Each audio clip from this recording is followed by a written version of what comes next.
Vamos a aprovechar el tiempo, vamos a orar. En nombre del Padre, del Hijo y del Espíritu Santo.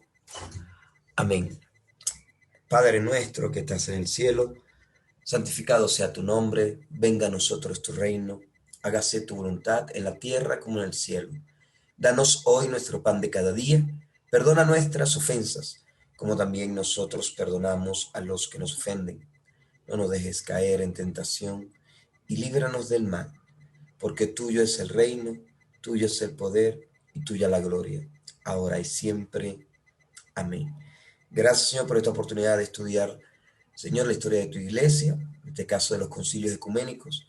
Señor, que podamos aprender de ellos, Señor, lo máximo para poderlo poner en obra en la predicación del Evangelio. Te damos gracias por nuestras vidas y la vida de nuestros familiares. Amén y amén. Bien, la última vez, pido disculpas de hace 2 semanas, parece mentira, los miércoles sí me pasa algo. Hoy casi llegaba tardísimo y gracias a Dios pude resolver, pero son los miércoles. Pero gracias a Dios, bueno, hoy pude resolver 2 semanas sin poder conectarme. Uno por enfermedad, la otra sí fue un problema en el trabajo. Sin embargo, vamos bien porque ya lo que nos quedan son 3 concilios. Y como yo les dije la última vez, ya hemos estudiado los 4 concilios más importantes, los 4 concilios ecuménicos cristocéntricos, donde realmente se definen doctrinas, donde realmente se define la doctrina de Cristo, donde se elaboran el credo niceno-constantinopolitano, donde se define las dos naturalezas de Cristo, la naturaleza divina y la naturaleza humana, donde se combate el nestorianismo, que decía que Cristo no tenía, era sencillamente un ser humano normal que había sido lleno del Espíritu de Cristo del Verbo y no, dice que no se afirmaba que Jesús era 100% hombre. Cuando Nestorio se acuerda que dijo que María, la Virgen María, era solamente Cristotocos, es decir, solamente era madre de Cristo, pero del que era la unión del verbo con la parte humana y se fusionaba.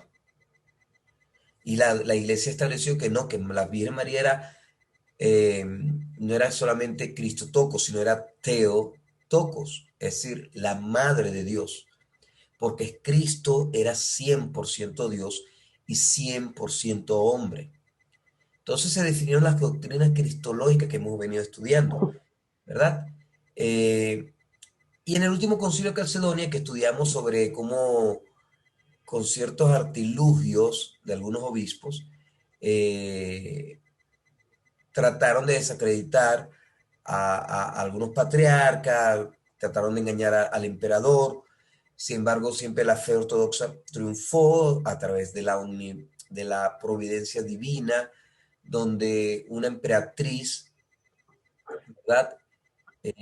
Subió al poder protegiendo las decisiones de la doctrina ortodoxa. Se me escapa el nombre de la emperatriz. Usted me la dijo la última vez. ¿Quién se acuerda? Eh, Es con pulquería, ese. Pulquería. Juana. pulquería, no, pulquería, con P, Pulquería. con P, ¿Con qué? pulquería, Con P. pulquería, P de Pedro. Sí, P de Pedro, sí, pulquería. Ella estuvo en el poder y ayudó a restituir, porque tenía el dinero y el poder para hacerlo, la sana doctrina. Y estudiamos, para recordarles esa última vez, estudiamos que a pesar de eso, el hecho de haber agregado en la confesión de fe de Calcedonia, haberse afirmado que Cristo tenía dos naturalezas, muchas iglesias hasta ese momento, parte de la cristiandad católicas, se separaron de la iglesia universal, se separaron porque no pudieron aceptar el hecho de que Jesús tuviera dos naturalezas. Porque yo les comentaba en esa oportunidad que también era un problema de escuelas de pensamiento filosóficas cristianas. Había una escuela en Alejandría, una escuela en Antioquía, donde en una escuela se le daba más importancia, en Alejandría se le da más importancia a la parte espiritual que a la parte física. La parte física era menospreciada y era más importante a la parte espiritual. La escuela de Antioquía le daba más importancia a la parte humana que a la espiritual. Entonces, la escuela de Alejandría no pudo aceptar, como para ellos era tan importante la parte espiritual, decían que, bueno, que el verbo, que es espíritu, por supuesto, que, se, que tomó la parte humana, que ellos consideran que la parte humana, la parte carnal es pecado, es pecaminosa, y bueno, no podía ser, Dios no podía nacer y encarnarse y ser 100% hombre, porque decir que era 100% hombre es decir que era 100% carne, y como cualquier ser humano, y no eso le reventaba a la escuela alejandrina de fe cristiana, de filosofía cristiana, debo decir. Y, y aunque ellos estuvieron presentes, y aunque se estableció esa doctrina de que Jesús es 100% Dios y 100% hombre, y se estableció que tenía dos naturalezas, no una naturaleza, porque Jesús no tuvo una naturaleza, tuvo dos naturalezas, humana y divina. En Éfeso ya se había establecido, cuando se combatió el nestorianismo, que Jesús era una persona, no dos personas. Y quiero recordarles todo esto por el tiempo que pasamos. Y son doctrinas cardinales del catolicismo, son doctrinas cardinales de la fe cristiana. Decir que Jesús es una persona en dos naturalezas. El concilio de Éfeso definió que era una sola persona, no dos. No que la persona del verbo se le metió a la persona de Jesús y lo controlaba, no, era una sola persona. El concilio de Calcedonia definió entonces las dos naturalezas. Un Cristo, un solo Cristo, no hay dos Cristos. Un solo Cristo en dos naturalezas que no se mezclan, y escuchen, no se mezclan, sino que se distinguen, pero son inseparables. Esas dos naturalezas forman a una persona, a Cristo. Esa persona llamada Cristo Jesús es 100% Dios y 100% hombre, no 50 y 50. La doctrina católica establece que en Jesús tampoco hay 200%, hay 100%, 100% hombre y 100% Dios. Usted me dirá, bueno, pues padre, pero la matemática no funciona así. Sí, por eso es un misterio cristológico. Pero en Cristo la sana doctrina establece que Cristo es una persona con dos naturalezas. 100% Dios, 100% hombre. ¿Cómo razonar esto? No se puede razonar. Sencillamente se cree por fe y la iglesia, el magisterio de la iglesia en el concilio ecuménico de Calcedonia lo estableció. Si usted se para pensar, evidentemente, si en el de Éfeso se hubiera declarado, como se decía en Nestorio, que habían dos personas, ¿verdad? En que Jesús era una persona y el verbo era otra persona, solamente que cuando llegó el espíritu del verbo, tomó control de la persona de Cristo y lo abandonó cuando estaba en la cruz. Bueno, así hubiera sido más fácil decir, bueno, la persona del verbo era Dios y la persona de Jesús era el hombre, 100% Dios, el verbo, y 100% hombre, Jesús. Pero el concilio de Éfeso dijo que no, se estableció, Jesús no son dos personas, es una sola persona. El verbo de una forma inexplicable y milagrosa, siendo Dios todopoderoso, el creador de todas las cosas, como dice Colosenses, el que lo llena todo, se encarnó y se introdujo en el vientre de María, de una forma milagrosa. Toda aquella persona del verbo, todo aquello que significaba toda la naturaleza, toda la esencia del ser divino, no una parte, porque María no se encarnó un porcentaje de Dios, no se encarnó Dios. La segunda persona de la Trinidad, que es Dios, se encarnó 100% y formó carne. Formó carne y tuvo alma humana. Y nació, y por eso es 100%, el 100% Dios se unió al 100% hombre, no fusionándose. No fusionándose, sino manteniendo lo que el Concilio de Calcedonia definió como las dos naturalezas. Una persona con dos naturalezas, la divina y la humana. Cosa que el próximo concilio que vamos a la semana que viene, que es el tercer concilio de Constantinopla, definió las dos voluntades. Algo bastante controversial y que separó mal a los monofisistas, porque si tiene dos naturalezas, tienen dos voluntades. Y se basa en el texto cuando Jesús dijo, no se haga mi voluntad, sino la tuya. Y los teólogos dicen, bueno, entonces, ¿qué voluntad habló allí? Habló la voluntad humana, cuando dijo, no se haga mi voluntad, sino la voluntad tuya, hablando de la voluntad de Dios, pero Jesús también era Dios. Entonces los padres de la iglesia definen que hay dos voluntades, por haber dos naturalezas, hay dos voluntades, una humana y una divina. Y Jesús, siendo 100% hombre, nos enseñó a nosotros cómo la voluntad humana se puede someter a la voluntad divina, que también está en nuestros corazones, porque las leyes de Dios fueron escritas en nuestros corazones, así dice la Escritura.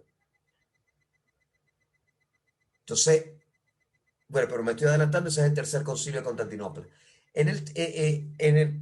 Quiero dejar bien clarito entonces, en Éfeso, en el de Nicea y en el primero de Constantinopla se establecieron que Jesús era Dios. Que Jesús era Dios, que no era un ser humano cualquiera, sino que era Dios. En el tercero de Éfeso se dijo que ese ser humano, que es Dios, es una persona, no dos personas. En el Concilio de Calcedonia se estableció que esa única persona llamada Jesucristo tiene dos naturalezas, una divina y una humana. 100% Dios, 100% hombre. Y ahí quedamos. ¿Ok? ¿Qué pasa? Pasan muchos años. Pasan 9, 19, casi 70 y tantos, 72 años pasan para que se vuelva a reunir un concilio ecuménico. Quiero darles un poquito de contexto. Yo tomo de las tareas que lo voy a dar en Classroom, va a estar la lectura del libro y algunos videos. Pero la iglesia se había dividido, los monofisistas se habían dividido, no habían soportado la idea de las dos naturalezas. Y estamos hablando de la iglesia, de la actual iglesia copta, principalmente de la iglesia masoreta, tienen su origen en estos monofisistas, son iglesias que inclusive actualmente tienen relaciones con la iglesia romana, con la iglesia anglicana, pero son católicas, tienen historia, pero ellos todavía hasta el día de hoy no aceptan que creen que Jesús es Dios, pero de una forma ellos creen, los monofisistas creen que la naturaleza divina absorbió a la naturaleza humana y casi la anuló. Entonces no existe tal cosa como la naturaleza humana 100%, sino que la absorbió. Es lo que ellos creen. Entonces, la iglesia se dividió, pero estaba en relativa paz. Sin embargo, un señor, Teodoro de Tarso, que quería, que era pro Orígenes, padre de la iglesia, tiraba mucho al mundo espiritual. Y este Teodoro de Tarso quería levantar un movimiento para desacreditar a Orígenes y algunas de sus doctrinas. Para lograr esto, se acercó al emperador, que en ese tiempo era un tal Justiniano, un hombre piadoso, pero que cometió, como todo ser humano, cometió ciertos errores. Teodoro de Tarso, para distraer y quitar el foco de lo que él estaba haciendo, desacreditando Orígenes, sacó a la luz algo que la iglesia ya no ni discutía. Y se da cuenta por qué estos tres concilios que vienen son menos importantes. Son ecuménicos, pero son menos importantes.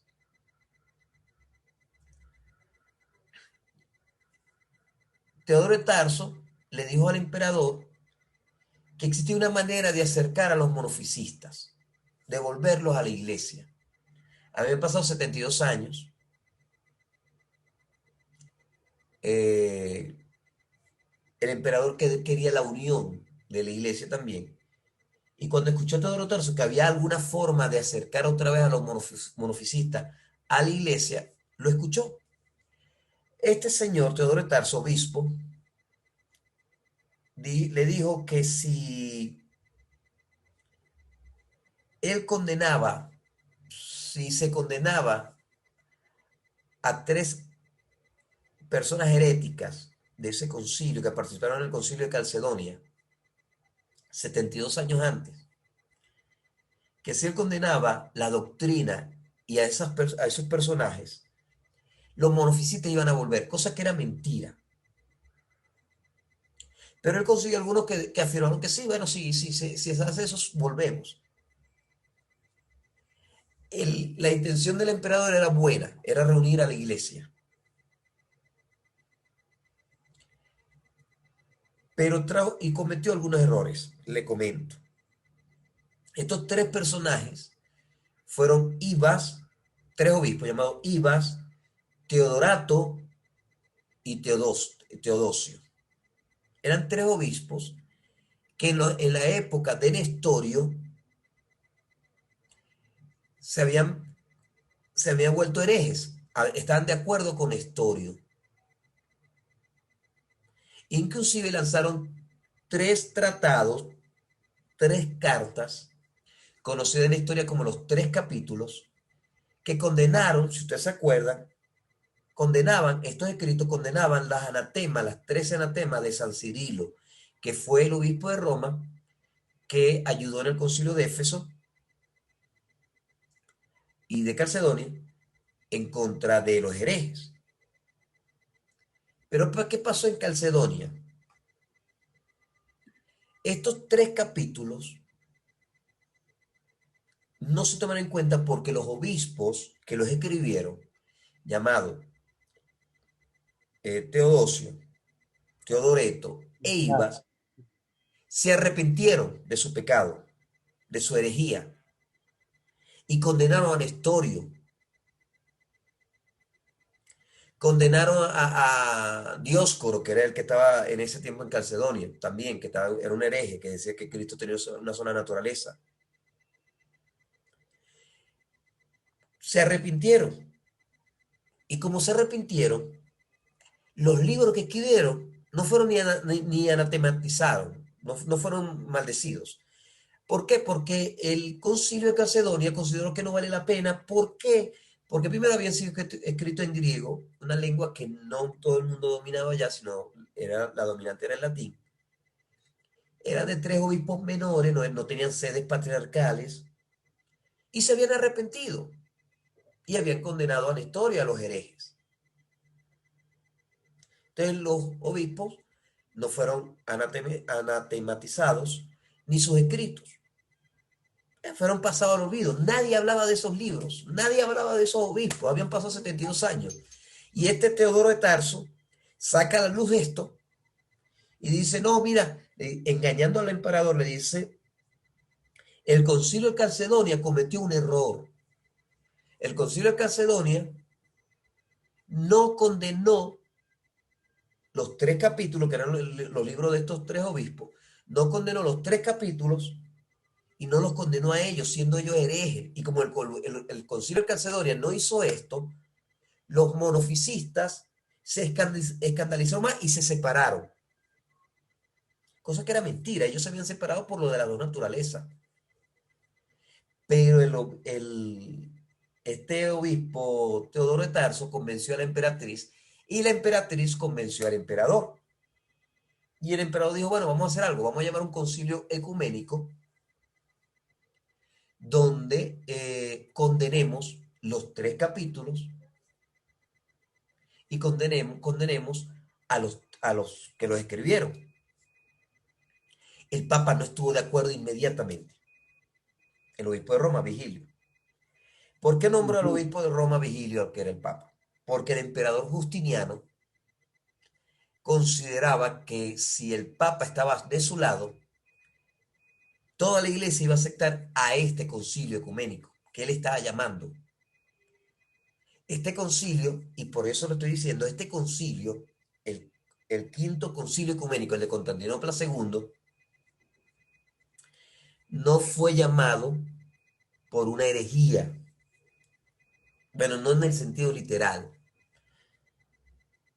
porque no estaba prevaleciendo una herejía. Todavía los monofisistas estaban por ahí, tenían el pueblo, su gente que le seguía, pero no había una doctrina nueva para que llamara un concilio ecuménico. Sencillamente, la historia dice que el concilio segundo de Constantinopla se convocó porque no se condenó a los herejes y la herejía de los tres capítulos. Pero quiero recordarles que no se condenó esos tres capítulos ni sus herejías porque los obispos que lo escribieron se arrepintieron. Dijeron públicamente en Calcedonia que estaban equivocados. Y sus libros cayeron en el olvido. Padre, disculpe, ¿Cómo? padre, un paréntesis aquí. Ajá. Vigilio, el que acaba de nombrar ahorita, creo que él colocó una condicionante ahí, una condición para firmar en contra de esos tres capítulos de esos papeles, que era que no hablaran más del tema, de esa cuestión, ¿no? Eso no fue otra condicionante para dejar que tanto tiempo pasara. Creo que también Vigilio no estaba de acuerdo, pero o sea, no quería firmar No quería estar de acuerdo, no quería estar de acuerdo con el concilio segundo. ¿Por qué? Porque como estos obispos que se habían arrepentido murieron y el emperador está llamando a un concilio para condenar unos libros que nadie leía y para condenar y anatematizar a tres obispos, es decir, a maldecir a tres obispos, a entregarlos en manos de Satanás a tres obispos que aunque habían sido herejes, se habían arrepentido. De Vigilio no estaba de acuerdo, que era el obispo de Roma, el Papa, no está de acuerdo con apoyar al emperador y al emperador. concilio que le estaba llamando. El emperador llamó al Papa, lo llamó a Constantinopla, donde estaba el emperador. El Imperio de Occidente, donde estaba el Papa, había caído, ya no había, ni siquiera había emperador en Occidente, había caído en manos de los bárbaros. Estaba el Papa más bien defendiendo aquella tierra por allá. Lo llama el emperador de Oriente y le dice, mira, Papa, para ser un poquito más coloquial, mira su santidad, yo quiero volver, que los monofisitas vuelvan a la iglesia. El Papa le pareció una buena idea, excelente. ¿Hay qué quieres hacer? Bueno, yo quiero llamar a un concilio ecuménico. ¿Para qué? Bueno, porque a mí me dijeron que estas iglesias podían volver si condenábamos y corregíamos un error en Calcedonia. El Papa Vigilio, un error en Calcedonia, que si los concilios no estaban cometiendo errores, o sea, no había un error. ¿Qué error? Dice, a ustedes se les pasó, en aquello, no estaba el Papa, era otro Papa, pero en ese concilio se olvidó condenar a 3 herejes. Ahí va a Teodosio y a Teodoreto. Y condenar sus escritos llamados los 3 capítulos. El Papa le dijo, bueno, ¿pero para qué? Eso pasó hace 72 años, estos obispos se arrepintieron, eso no va a hacer volver a esta gente. Pero el emperador estaba convencido de que sí, y él quería unir a la iglesia, estaba convencido. Entonces le dijo, apóyame, vamos a hacer el concilio, me apoyas, y esa gente va a volver. El Papa le dijo que no, pero insistió, insistió, insistió, insistió, insistió. Y el Papa le dijo, ok, vamos a hacer algo. Y así como coloquialmente, quizás no tan coloquial, pero era algo así parecido. El Papa le dijo, vamos a hacer algo. Yo admito que se celebre el concilio general. Sí, porque el Papa pensó, bueno, si esta gente vuelve, o sea, el emperador está tan seguro, si esta gente vuelve, bueno, no hay problema. Vamos a convocar el concilio general. Vamos a hacerlo en Italia, dijo el Papa. Y vamos a también a no condenar a los obispos, porque ellos se arrepintieron. Ellos son obispos y se arrepintieron, pidieron perdón por su error. Pero vamos a condenar los 3 capítulos, lo que ellos escribieron. Nadie lee eso, nadie le da importancia. Más bien, la historia se acuerda de los 3 capítulos, no por su importancia anterior, sino porque el emperador lo trajo a la memoria. Si no, nadie se hubiera acordado de esos 3 libros. Pero bueno, el emperador aceptó, él aceptó, Justiniano. Pero y el Papa fue a su residencia allá en Constantinopla.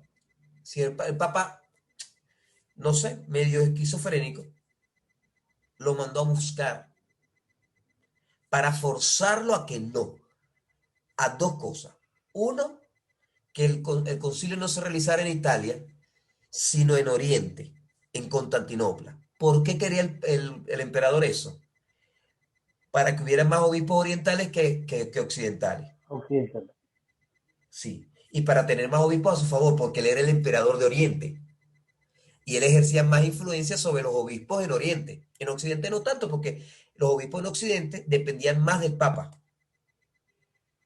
Porque no había emperador en Occidente y el emperador, entre comillas, era el Papa. Entonces, los obispos de Occidente iban a estar más de acuerdo con Vigilio. Entonces, el emperador dijo, no, yo no quiero que sea en Italia. Como dirían bobos que no era. Yo quiero que sea aquí Constantinopla. Que que sea aquí. Y segundo, que sí se condene a los obispos, que se condene a los obispos, que habían muerto hace varios años, pero no importa, que se manden al infierno a los obispos. Porque eso era importantísimo para que los monofisitas volvieran. ¿Qué pasó?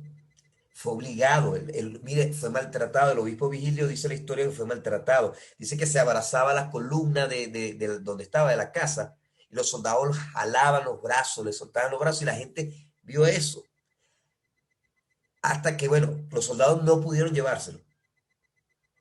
Y el Papa, el emperador, se arrepintió, se sintió mal, los consejeros dijeron que, mira, la gente está hablando mal tuyo, va a ser contraproducente. El emperador le pidió perdón al Papa, y le pidió que por favor fuera al palacio, que fueran a hablar. El Papa fue y el Papa cedió.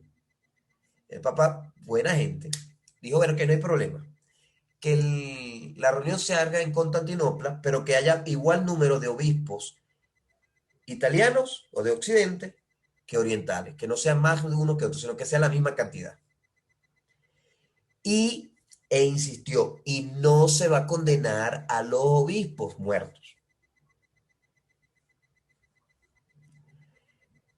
Y es una cosa que no hay problema. Se estableció en el año 553, en mayo del año 553, el 2 o 3 de mayo, creo que fue el 2. El 2 de mayo se estableció el concilio, sin la presencia del Papa. ¿Por qué el Papa no asistió? Porque no, el emperador no cumplió la palabra.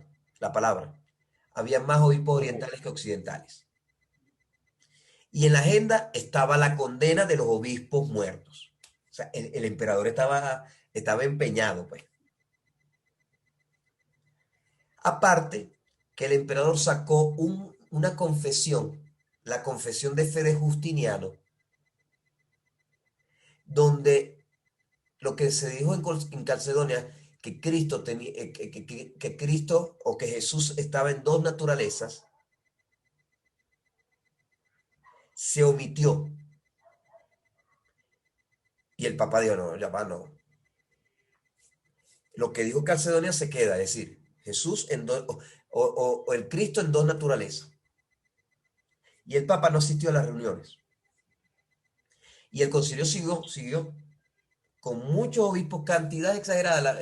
Apenas habían ido 20 latinos contra 150 orientales. El número era muy, muy diferente. ¿Qué pasó? En ese concilio se condenaron los 3 capítulos, se anatematizaron los 3 capítulos, que nadie leía, que nadie entendía, pero se maldijeron, se anatematizaron. Se discutieron en varios días que si la iglesia podía condenar a los muertos, que ya habían muerto y todo eso, se definió que sí. Se definió que sí, que podían maldecir o anatematizar a personas que habían muerto ya. Y anatematizaron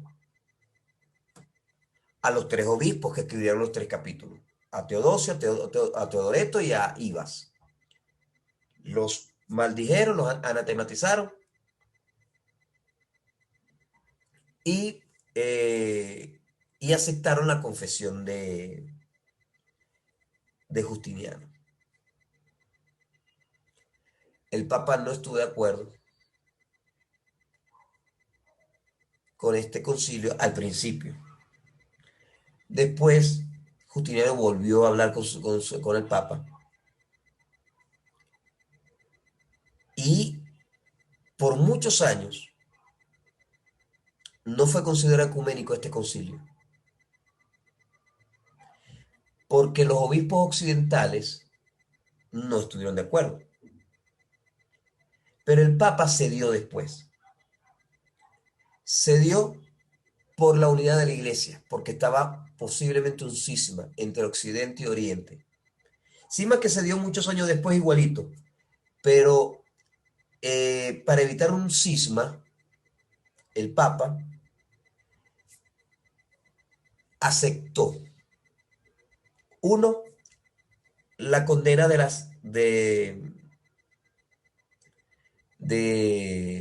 los 3 capítulos, aceptó el anatema contra los 3 obispos,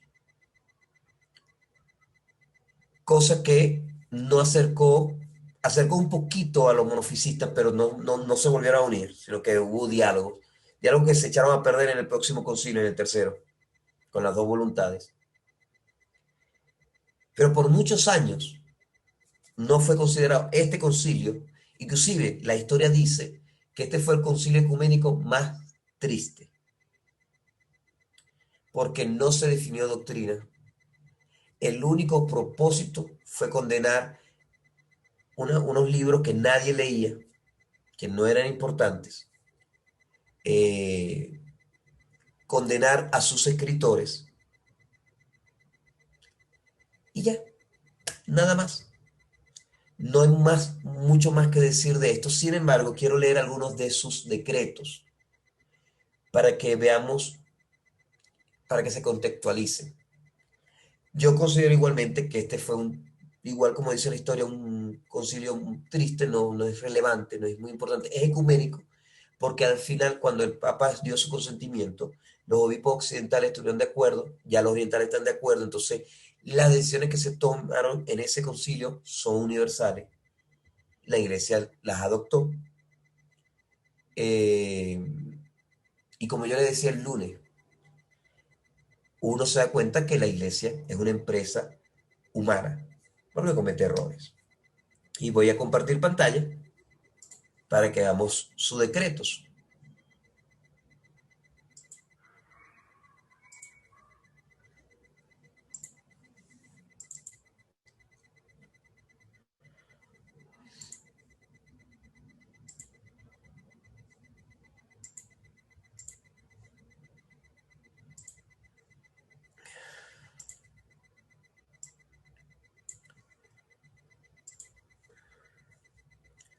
Ok, como dije, exactamente, fue del 5 de mayo al 2 de junio, no el 2 de mayo, yo había dicho 2 de mayo, del 5 de mayo al 2 de junio del año 553. En Constantinopla, por supuesto, como dice su nombre, convocado por el emperador romano de Oriente Justiniano I. Y él se creyó con el poder de convocarlo porque los demás emperadores lo habían convocado. Y bueno, si los demás emperadores lo habían convocado, él podía convocarlo. Lo que a él se le olvidó fue que los demás emperadores lo convocó por pedido de patriarcas porque había una herejía andando. Él lo convocó por una posible unidad de la iglesia que no era su función. Porque aquí el emperador tomó dos funciones que no le correspondían. Uno, unir a la iglesia. Él no tenía ese poder eclesiástico. Uno. Y dos, era una buena intención, pero no era su función. Y dos, decretar una confesión de fe. O sea, se metió en asuntos de doctrina donde él no tenía vela en ese entierro. Los demás emperadores no se metieron en asuntos de doctrina. Él sí se metió en asuntos de doctrina, eliminando inclusive algo que Calcedonia había dicho sobre las dos naturalezas con la intención de, de acercar a los monofisistas. Algo que se me había olvidado, el Papa aceptó este concilio una sola condición, que la confesión de fe de Justiniano no fuera aceptada, cosa que pasó. Por eso no se conoce la historia de esa confesión de fe. Y fue presidida por el patriarca de Constantinopla, Eutiquio. Acudió en persona el Papa Virgilio, aunque no participó de las reuniones, pero sí estuvo en, en la ciudad de Constantinopla. La herejía que se volvió a discutir fue la monofisita que ya se había discutido en Calcedonia. Dioscoro, patriarca de Alejandría, y el abad Tique sostenían la opinión de una sola naturaleza en Cristo, una especie de fusión de las dos naturalezas, o más bien de absorción de la naturaleza humana por la divina. Esta herejía vino a llamarse monofisismo, una sola naturaleza. Esto fue discutido en Calcedonia. Se volvió a discutir aquí, en este concilio, pero con la intención de acercar a los monofisistas a la iglesia, nada más. Esa fue la intención. Y aquí están algunas reglas y las quiero leer para conocimiento y para el contexto de nosotros. Primera vez que lo hago, pero quiero leerla en este caso, en este concilio. Uno, y vas a dar cuenta por qué el Papa terminó aceptándolo, porque no se alejó de la sana doctrina, sino se convirtió, se hicieron algunas, puede decirse, errores, quizás injusticias. Primero, si alguno no confiesa una sola naturaleza o sustancia del Padre, del Hijo y del Espíritu Santo, y una sola virtud y potestad, Trinidad consustancial, una sola divinidad adorada en tres hipóstasis o persona, ese tal sea anatema, porque uno solo es Dios y Padre, de quien todo, y un solo Señor Jesucristo, por quien todo, y un solo Espíritu Santo, en quien todo.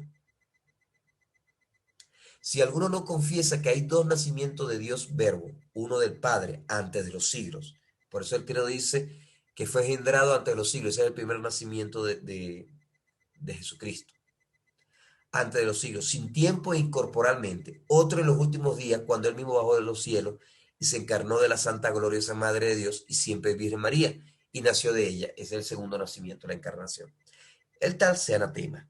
Si alguno dice que uno es el verbo de Dios que hizo milagro y otro el Cristo que padeció, o dice que Dios Verbo está con el Cristo y que nació en mujer o que está en él como uno en otro, y no que es uno solo, y el mismo Señor nuestro Jesucristo, el Verbo de Dios que se encarnó y se hizo hombre, y que de uno mismo son tanto los milagros como los sufrimientos, a que voluntariamente se sometió en la carne, ese tal sea anatema, doctrina que ya habían sido establecida.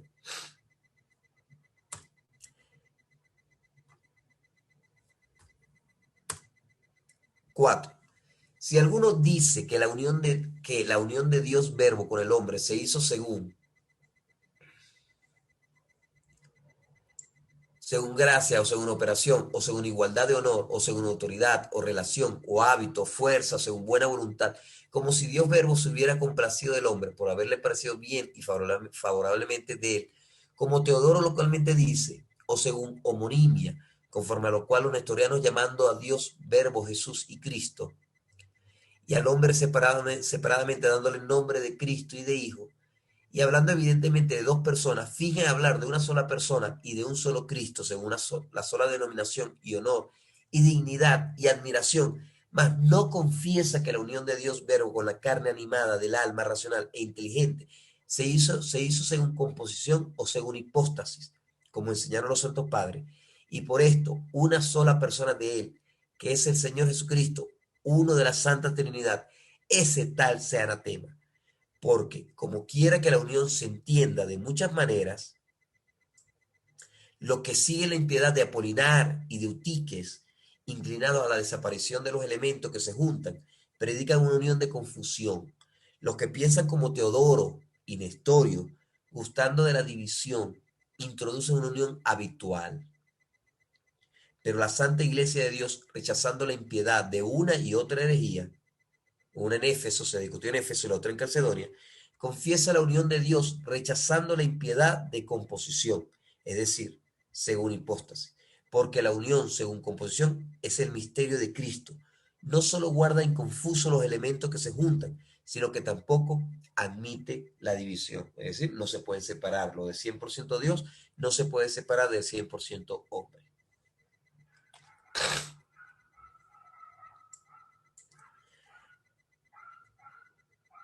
Si alguno toma la única hipóstasis de nuestro Señor Jesucristo en el sentido de que admite la significación de muchas hipóstasis y de este modo intenta introducir en el misterio de Cristo dos hipóstasis, aquí lo define, ya iba a decirlo, hipóstasis son personas o dos personas, y de las dos personas por él introducida dice una sola según la dignidad y el honor y la adoración, como lo escribieron localmente Teodoro y Nestorio, y calumnia al Santo Concilio de Calcedonia, como si en ese impío sentido hubiera usado de la expresión una sola persona, pero no confiesa que el Verbo de Dios se unió en la carne según hipóstasis, y por eso en una sola, la hipóstasis de él, o sea, una sola persona, y que así también el Santo Concilio de Calcedonia había confesado una sola hipóstasis de nuestro Señor Jesucristo, ese tal sea anatema, porque la Santa Trinidad no admitió añadidura de persona o hipóstasis, ni aún con la encarnación de uno de la Santa Trinidad, el Dios Verbo. Lo que decía, Jesús es una sola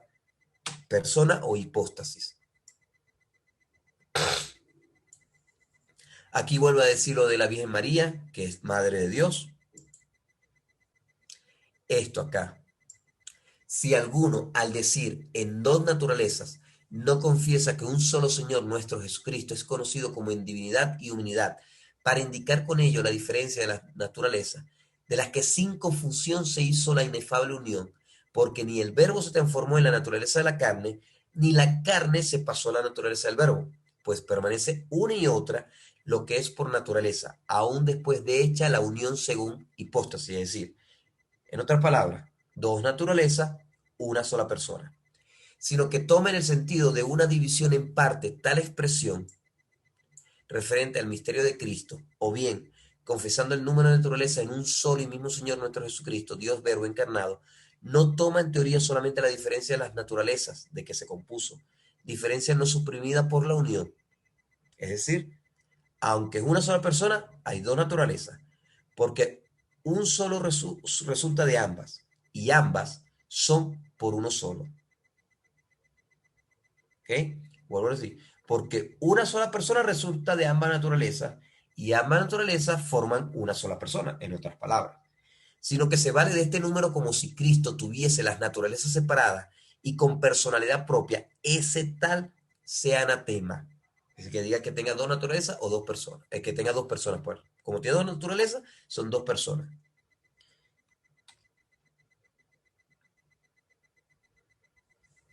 Aquí. Si alguno, confesando que la unión se hizo de dos naturalezas, divinidad y humanidad, o hablando de una sola naturaleza de Dios Verbo hecho carne, no lo toma en el sentido en que le enseñaron los santos padres de que la naturaleza divina y de la humana, después de hecha la unión según la hipóstasis de una sola persona, resultó un solo Cristo, sino que por tales expresiones intenta introducir una sola naturaleza o sustancia de la divinidad y de la carne de Cristo. Ese tal sea anatema, porque al decir que el verbo unigénito se unió según hipóstasis, es en una persona, no decimos que hubiera mutua confusión alguna entre la naturaleza, es decir, que la naturaleza se hiciera un huevo revuelto, sino que entendemos más bien que permaneciendo cada una lo que es decir, la naturaleza humana y la naturaleza divina, el verbo se unió a la carne. Por eso hay un solo Cristo, Dios y el hombre, el mismo consustancial al Padre según la divinidad y el mismo consustancial a nosotros según la humanidad. Porque por modo igual rechaza y anatematiza la iglesia de Dios a los que dividen en partes o cortan, que a los que confunden el misterio de la divina economía de Cristo. Es decir, y por eso recalco, bien clarito, es un misterio, pero dos naturalezas, una sola persona. No se puede partir la persona de Cristo en dos personas.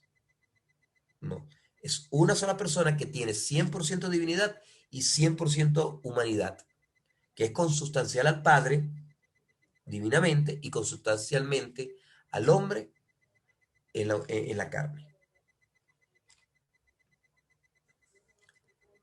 Si alguno dice que Cristo es adorado en dos naturalezas, de donde se introducen dos adoraciones, es decir, que usted puede adorar, si alguien dice que puede adorar la naturaleza divina y no la humana, o puede adorar la naturaleza humana o la divina, o que puede adorar como si fueran dos adoraciones, dos personas distintas, una propia de Dios Verbo y otra propia del hombre, o si alguno para destrucción de la carne o para confusión de la divinidad y de la humanidad, o monstruosamente afirmando una sola naturaleza, sustancia de lo que se juntan, así adora a Cristo, pero no adora con una sola adoración al Dios Verbo encarnado con su propia carne, según desde el principio lo recibió la iglesia de Dios, sea anatema. Usted no puede adorar la parte divina de Cristo. Usted adora a Cristo. Y al adorar a Cristo, adora su naturaleza divina y su naturaleza humana, es lo que está diciendo allí. Si alguno no confiesa que nuestro Señor Jesucristo, que fue crucificado en la carne, es Dios verdadero y Señor de la gloria y uno de la Santa Trinidad, el tal sea anatema. Y aquí resume, si alguno no anatematiza a Arrio, a Eunomio, a Macedonio, a Apolinar, a Nestorio, a Eutiques y Orígenes, juntamente con sus impíos escritos, y a todos los demás herejes, condenados por la Santa Iglesia Católica y Apostólica, y por los cuatro antedichos santos concilios, y a los que han pensado o piensan como los antedichos herejes, y que permanecieron hasta el fin en su impiedad, los tales sean anatema. Y aquí establece lo que yo le decía. Ya voy a terminar. Si alguno defiende al impío Teodoro de Mopsuesta, que dijo que uno es el Dios Verbo y otro es el Cristo, y aquí este es uno de los, y define todo, no lo quiero leerlo todo, pero define todo lo que dijo Teodoro de Mopsuesta, que fue uno de los tres capítulos, de los autores de los tres capítulos. En el 13 habla sobre si alguno defiende los impíos escritos de Teodoreto, que fue el otro de los tres capítulos, falta uno solo. Si alguno defiende la carta que se dice haber escrito Ibas, este es el tercero, también es, si alguien defiende esto es anatematizado.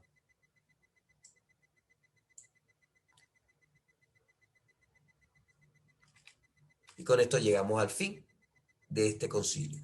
Este concilio lo que hizo fue resumir la doctrina, resumir lo que hicieron los concilios anteriores y condenar a estos 3 capítulos, a estos personajes, que en verdad no eran necesarios, pero bueno, la intención del emperador era buena, acercar a los monofisitas, cosa que no se logró. Inclusive, como preámbulo para la próxima clase, si se acercaron 2 pasos, dieron 2 pasos hacia la iglesia, en el próximo concilio, en el Constantinopla III, se alejaron 40. Los 3 pasos que se acercaron con este concilio se alejaron 40 en el próximo. Porque se dijo lo de las 2 voluntades y eso les reventó a los monofisitas, pero eso lo dejamos para la semana que viene. Preguntas. No es el concilio más importante, no es mi concilio preferido, quizás se nota.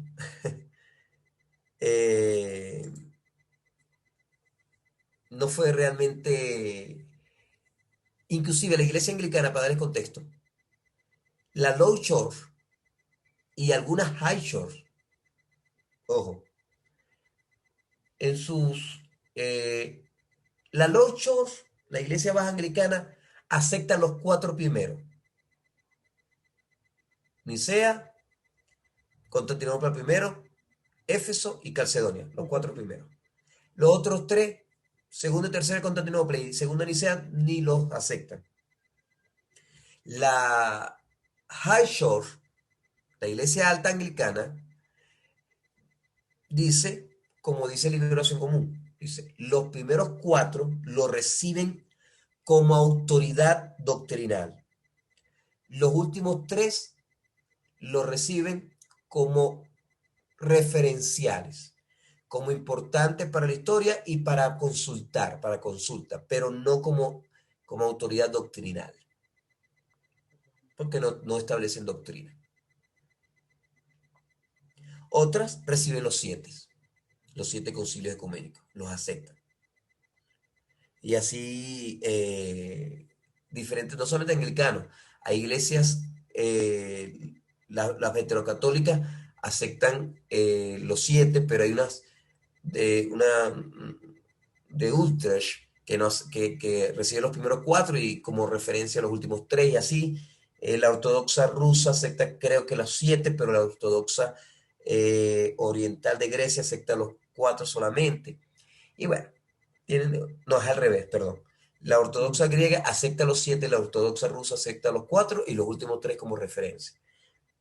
Porque vamos a estudiar ya lo que menos importante, que sí, el más de los que quedan, el segundo Nicea, es el más controversial, porque se ataca a los iconoclastas y se define lo de las imágenes en las iglesias, si deben haber imágenes o no en las iglesias. Y hasta el día de hoy eso es un lío. Hasta el día de hoy eso es un lío. Pero ese quizás es el más importante de los 3 que vamos a estudiar. Entonces no sé si hay alguna pregunta, algún comentario.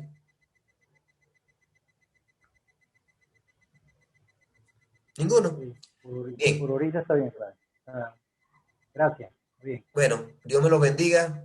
Me pasó unos minuticos. Nos vemos en la próxima clase. Hasta luego. Amén. Igual, padre, que esté bien.